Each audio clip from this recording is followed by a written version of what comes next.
Section 7.4, what is monetary policy? And I'm raising this question because if I ask most of you what monetary policy is, I'm guessing that I would get an answer such as moving interest rates up and down to control the overall level of spending to ultimately achieve Australia's inflation target of 2 to 3%.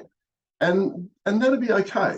But the whole point of this video is to help you understand that monetary policy is actually much broader than that. The answer that you would probably give, you would describe monetary policy as it operates in Australia, but there's many other ways of operating monetary policy. So if you went to someone in Singapore and said, Singapore as an example, and said to them, monetary policy involves moving interest rates up and down to control the overall level of spending with the ultimate objective of keeping inflation low, they would probably look at you with a blank stare, because that's not their notion of monetary policy. Same with Hong Kong. Hong Kong and Singapore operate monetary policy in a very different way to Australia. So what we're going to be doing in section 7.5 and 7.6 is comparing how monetary policy operates in Australia to how it operates in Singapore, so that we really begin to understand what monetary policy is, rather than simply how monetary policy is operated in Australia. So this is a very broad question. Now, the way monetary policy operates in Australia is certainly the same way it operates in most other developed countries around the world. So if you learn how monetary policy operates in Australia, you've got a pretty good understanding of how it operates in the US, the UK, Canada, New Zealand, the Euro area, Europe, and many other countries. But there are certain countries like Singapore and Hong Kong where monetary policy operates very, very differently. So let's, in this video, create a very broad definition of what monetary policy is.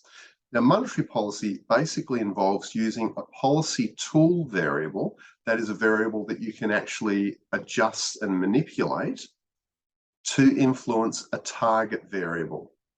So generally speaking, in monetary policy, we have one policy tool, that is a variable that we can change the value of to influence one target variable. So in Australia, the various policy tool variables, that is variables that we can adjust the value of to then have an impact on the economy more broadly. Three of the most common are interest rates, which is what we do in Australia, the money supply, which is what we used to do in Australia years ago. We used to control the money supply, not interest rates, or the exchange rate, which is how they operate monetary policy in Singapore and Hong Kong. Possible target variables. This is probably three of the more obvious ones. The first one, the inflation rate. Second one, GDP growth rate. The third one, the unemployment rate. So what I'm saying is that any country, anywhere in the world, could operate monetary policy by adjusting interest rates or the money supply or the exchange rate.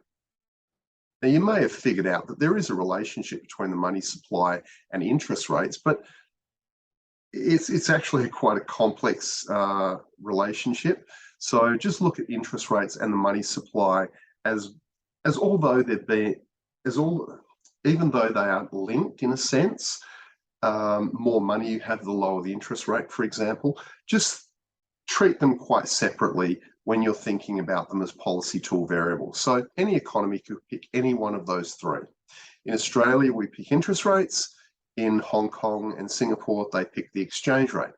So once you've selected which policy tool variable you want to adjust the value of to affect the broader economy, as a country, that's a countrywide decision, then the next decision you have to make is the target variable.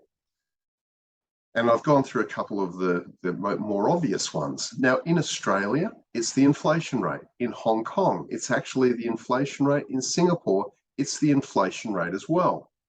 So this is kind of curious. We've got Australia using the interest rate as the policy variable that is changed, Singapore and Hong Kong using the exchange rate. But all three countries ultimately target the inflation rate.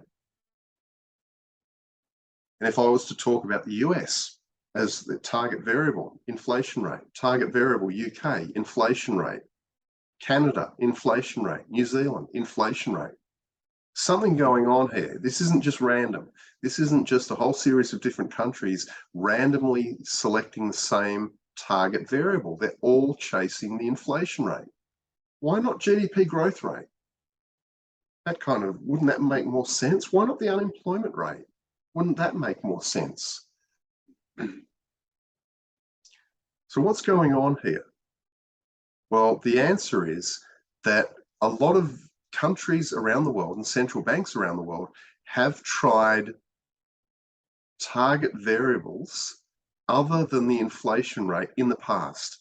So there are countries out there that have used monetary policy and really focused on the unemployment rate or really focused on the GDP growth rate and tried to use interest rates and interest rate adjustments to try to generate maximum GDP growth.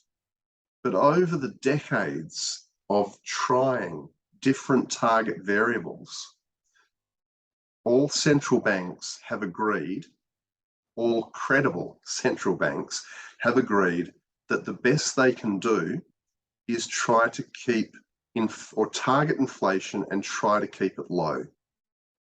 Central banks around the world have basically said, if we try to use any of the policy tools that we have, any of those variables to target the unemployment rate or the growth rate, it's just too difficult. It might sound easy to keep the unemployment rate low. You just keep interest rates low. But then you've got an inflation problem. So trying to manipulate interest rates on a month-to-month basis to keep the unemployment rate at an acceptably low level is just very, very hard. And we won't go into detail as to why, but I guess one way to think about it is the determinants of the unemployment rate are very complex, and the determinants of the GDP growth rate, that's even more complex. Think about what determines GDP growth rate. You've got the amount of savings in the country and capital investment. You've got technological progress. You've got the amount of human capital, that is the ability of workers. All of those and many other factors determine the GDP growth rate. Technological progress is a big one. So how are you going to use interest rates and manipulate those on a month-to-month basis to maximize GDP growth when GDP growth is driven by such a complex set of factors? It's just too hard. And the same with the unemployment rate. It's just too hard. The unemployment rate's driven by a whole range of different complex drivers. So the central banks around the world have backed off and said, if we target anything other than the inflation rate, we're probably biting off more than we can chew as policymakers. And there is a very real chance that we'll be doing more damage than good if we tackle anything other than the inflation rate. So basically the answer is anything other than the inflation rate, it's too hard. Put it in the too hard basket. With the inflation rate, however, you can hopefully, from what we've done, the work we've done in the course so far, you can appreciate that it's easier for central banks to actually keep inflation under control. Much easier than trying to influence the unemployment rate or the GDP growth rate. The first policy tool, well, the first element, I guess, of monetary policy, and this element is kind of in addition to interest rates. It's combined with interest rates under the broader banner of monetary policy. The first element that we kind of tie in with interest rates is the actual inflation target. So in Australia, we use interest rates to keep inflation low, but added to that, we've got this inflation target. So inflation targeting sets kind of inflationary expectations, which then acts to keep actual inflation low, and you should understand that mechanism by now. And then interest rates just play an important role when inflation sort of naturally moves below the 2% band or above the 3% band. And certainly when inflation is rising and getting too high, it's very easy to just raise interest rates and rein that inflation rate back and pull it back down to within the 2 to 3% band. Now, I'm not saying that that won't cause pain. It could cause a recession, raising interest rates to bring inflation back down. I'm not saying it's painless, but it can be done quite easily. So hopefully that makes sense. The central banks around the world are saying that their ability to influence macroeconomic variables is quite modest. The inflation rate, that's reasonably easy. It's not complex for them to do. They can do that. And if you read the material that comes out of central banks around the world, one other thing that they've said about this is controlling inflation also makes sense. Because if they can keep the inflation rate low, what it means is that it is creating an economic environment which is most conducive to economic growth. If inflation is 2 to 3%, as a business person, you don't have to think about it. You don't have to worry about it. And you can just go about starting a new business and generating GDP. You can not worry about inflation and merge two businesses and create synergies and economic opportunities and create real GDP. When the inflation rate's low, you can do all of those good things as a business person. But if the inflation rate is high, then you're going to have this high inflation in the back of your mind. And it could affect your willingness and ability to do all of those entrepreneurial type things that I just described. And certainly, very often I ask this question: if you've got $1 million to invest and the inflation rate is 2 to 3% in Australia, then you may use that $1 million to start a new business and get that business going and create some GDP and create employment. But let's change the scenario. You've got the same $1 million, but now the inflation rate is 20%. What are you going to do? Still invest in the same business? Some might be saying yes, but gee, if you did that, you'd be braver than me. I'd be worried about first of all, I'd be looking at the 20% inflation in Australia, thinking about my potential $1 million investment, thinking to myself, well, something's gone wrong to actually allow this 20% inflation to occur in the first place. And I'm thinking about not just a temporary 20% inflation rate. I'm talking about an inflation rate that is high and is occurring year after year after year.